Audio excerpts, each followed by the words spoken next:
Welcome to Charts This Week. My name's David Linton. I run Updata, and this week's edition comes to you for Monday, the 4th of July from London. And of course, it's a US holiday. Wishing all of our US clients happy 4th of July. Hope you have a great long weekend. And so we start with crude. And it is just nudging this $50 level again. We're just back above on Brent, but this high is still feeling very much like it will be the seasonal high based on the seasonality chart. We know that oil tends to fall in the second half of the year, so we would be quite surprised, even though the trend is bullish, we would be quite surprised to see this trend being sustained through the second half of the year, normally the weaker half. But we can't ignore the fact that the trend is bullish, so it's not necessarily a sell, but we need to be wary that that may well be the high for the year. The correlation with the dollar has just increasing, so normally commodities, of course, negatively correlated. The dollar goes up, commodities goes down, but at the moment there's a slight positive correlation kicking in, so that's just worth noting as well. And we see here on the 60-minute chart that we are above the trend. Just hit the T key on your Updata system for the trends and targets, and at the moment we've got a target of 51.47, so not much thrust off this low to take us to a new high, and quite some big downward thrusts hanging over us. So we have seen bigger sell-offs than bigger buys, and that's really what the thrusts highlight for you. If we look at the WTI chart, much the same picture as you would expect, and again just hit the T key for the targets. We do have an upside target here of 51.10, but again that's not a new high, and some significant downside targets as much as 8%, 4%. So at the moment it is sideways. We need to wait for the break, but we probably would favour the downside given that seasonality chart. If we look at the 1 minute chart, if you're trading crude, of course, again the 1 minute chart gives us some indication that we are going back to test this high. There's quite strong support here and multiple targets. Again, quite a large downside target hanging over us.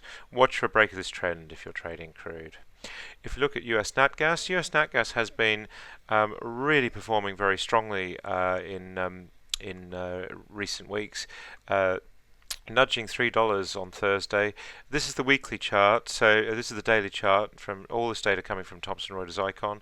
If we look at the weekly chart, we're just coming above the cloud after a very long period of bearishness, but we need to get above 350 on this chart to be confident of a long-term return to trend, uptrend. But of course, as time moves on, we can wander out. So we'll either take time to come out of this cloud, or we'll manage to keep this run going. Hot weather in the US has driven this, of course, but the interesting thing is that we are entering the seasonally weak time for US NatGas, so we need to be aware of that. If we look at the 60-minute chart, what we're seeing here is big moves up, sideways consolidations, big moves up, consistent with a bigger term trend, and this is the short term.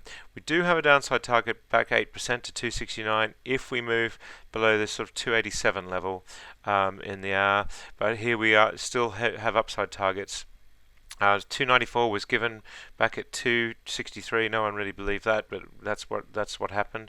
We do have an upside target of 311 given off this thrust 10 days ago, 12 days ago. So we are seeing some upside still there, but we now have a downside. So watch this chart. And of course, you're trading US NatGas. Lots of Updata clients are on the 1 minute data, whether it's coming from your Bloomberg or your Thomson Reuters Icon. Doesn't really matter where the data is coming from. Here we see the 1 minute chart, and we do again have this downside target again to 267. So that's consistent. Upside potential though still 3% above the $3 level. So we need to just be aware that that's quite conceivable that we would get above this $3 and not just nudge it again like we did on Thursday. If we take a look at European gas, strong performances this morning. We're seeing MVP front month up quite significantly. If we look at the 60-minute chart, we do have a downside target here activated, but also an upside target to 36.75. So quite key that there.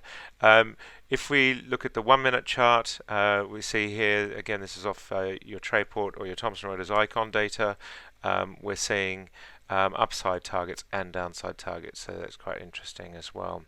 On the TTF chart, TTF on the daily chart significantly through. There really is a new trend in TTF, and 1960, that's about 35% upside, is a potential longer term target, but of course there is resistance to be fought here. And if we look at Gaspool and NCG, much the same picture there as well.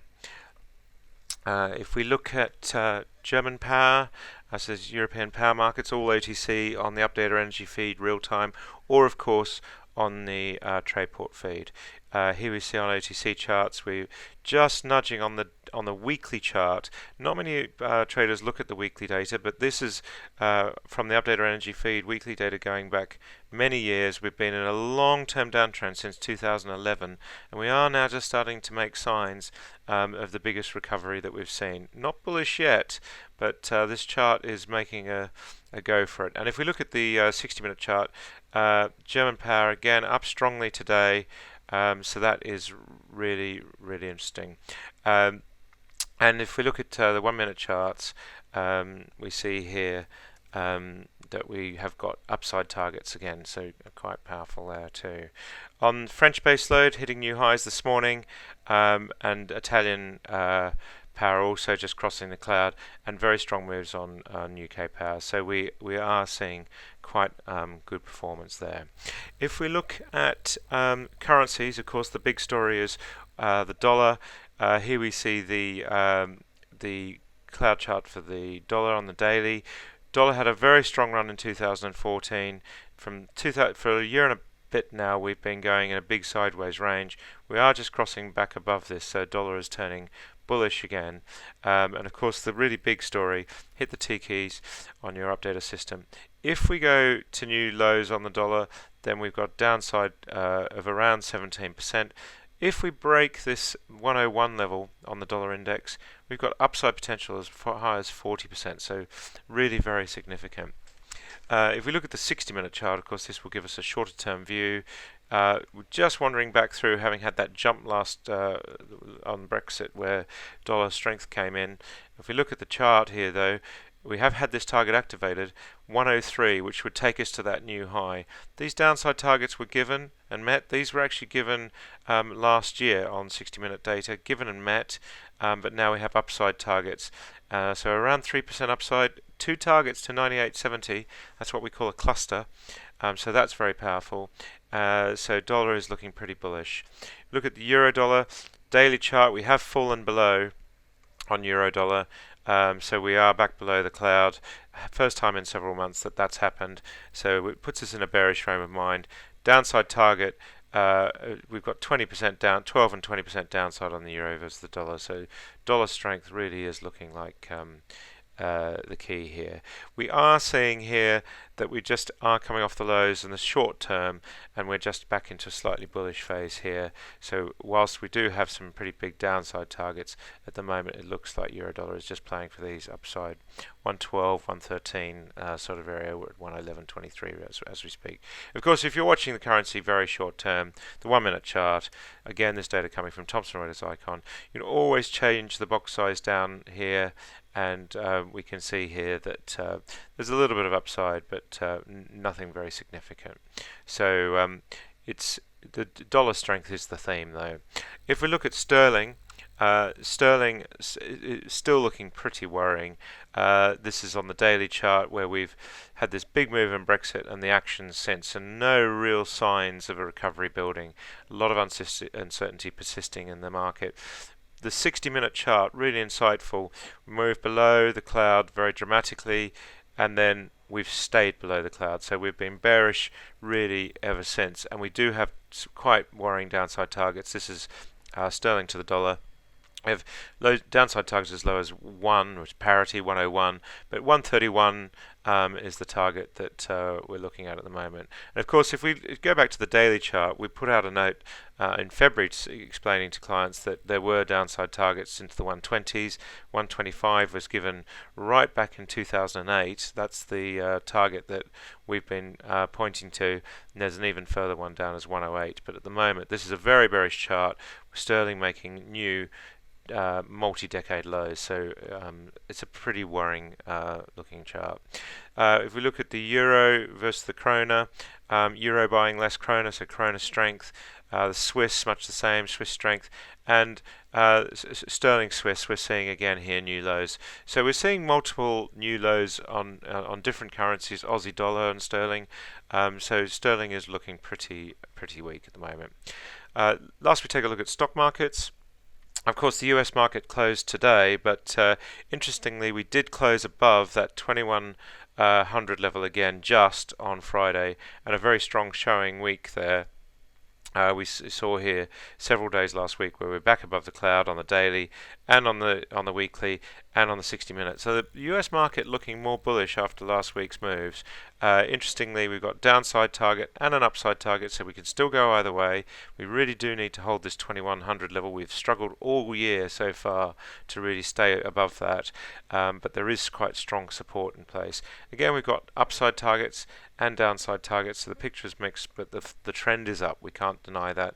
If we get to new lows, though, this would be quite worrying. 1775 would be the target. If we go back to below that sort of 2000 level, so at the start of last week we were nudging the lows of around 2000 on the S&P 500. If we make lows below that again, that would be pretty bearish, removing any of the bullish short-term targets. If we take a look at the NASDAQ index, these are my tracker charts. So this is just a list from Thomson Reuters Icon, and so here we see my NASDAQ charts. Bullish on the weekly, never has been bearish, unlike the S&P. Bullish on the daily and bullish on the 60 minutes. So market's looking quite a lot better. Quite a few downside targets here and quite good support. So the picture, not surprisingly, quite similar to what we've seen on the on the S&P 500. FTSE just breaking above on this weekly cloud, having had a really tough time. This is really in the run up to Brexit, a lot of uncertainty. Bullish on the daily, turning bullish on the weekly, but not quite through yet. Bullish on the 60 minute. No real thrust targets on the short term 60 minute, but on the 0.5% daily chart, we're seeing 7 and 9% upside, back to 7,000 basically.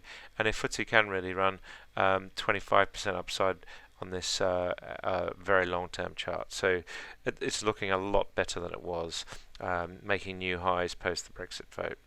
If we look at the German market, Germany's still very much below the cloud and not showing any signs of going above. Below on the daily, well, it's come in from above, so it's still just bullish. And the 60-minute chart, not quite bullish yet, but starting to look a little bit more. So slight upside target, but again, quite a lot of downside on the German market, so a little bit worrying. Asia had a pretty strong showing overnight. We see Tokyo is still very much below on this weekly, and if we break through this 15,000 level in any meaningful way, that it would be worrying. Either a big close below or a few days below 1500 would be very worrying for the Japanese market. On the daily, we're below the cloud. On the 60-minute, we're just above, and we see here lots of downside targets. So Asia not looking as great. Shanghai put in a bit of a recovery overnight, nearly 2% up. This market has been the one that hasn't really reacted when other markets have, but now when other markets have been a bit quieter, Shanghai has put in some moves here. Still very much teetering along the bottom though, but bearish on the weekly, bearish on the daily, but trying, and just bullish on the 60-minute chart. A few new upside targets on the charts here, but again some pretty big downside targets. So just one to watch. Look at the Australian market. Election jitters here as well, so if you look at the Australian index, below on the weekly, above on the daily, just above on the 60-minute. Bullish targets really more so than downside targets. These ones are given and met, but new upside targets. Nothing spectacular, but at least the market is looking a little bit stronger there. If we look at the Sensex, this is the Indian market. We see here that we're just coming back above this weekly cloud, potential for long-term bullish on the daily, bullish on the 60 minutes. So we are seeing some improvements here, and quite a few upside targets. So India looking much better. If we look at gold, last of all, gold has been one of the few charts through all of the turmoil of the last few weeks that has looked pretty good all round. So if we look at the long-term trend on gold, we see we're above the cloud here, which is bullish. This is after a long cross here On the daily chart, bullish. On the 60-minute chart, also bullish. Upside targets slightly less because we're moving, but it has been about 30% upside, 10% upside in the nearer term to about 1500, and 1512, that's a 12% upside. A lot of upside potential here. Gold really running at the moment, so looking pretty good all round. That's it for this week. Until next week, happy charting. See you then.